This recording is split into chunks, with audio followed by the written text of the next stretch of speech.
The biggest, broadest goal you can set for your business should be the 10-year target. This is what Jim Collins calls your BHAG, your BHAG, your Big Hairy Audacious Goal. This needs to be a goal that as you're trying to achieve it, you are pushing boundaries you never thought possible. You are taking your business in a direction that you didn't know it could go. You can shoot for the moon here. But remember, even NASA had a plan and knew what they were doing during the Apollo mission. They had a plan to do it. And there was a lot of experimentation. There were a lot of successes. There were a lot of failures. Your 10-year goal is going to be very similar with your business. You will be taking your business into a place that you didn't know was possible at the outset. This is how you're going to define that 10-year target. What does success look like for your business?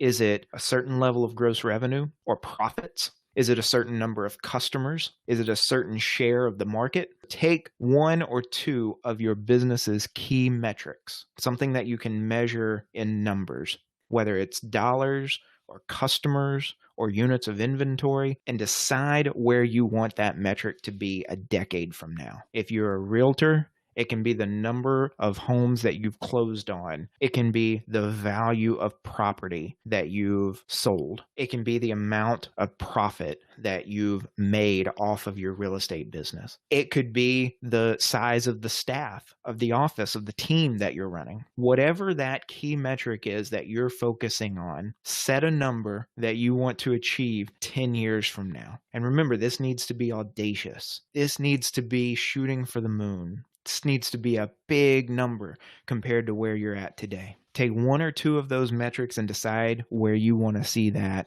in a decade.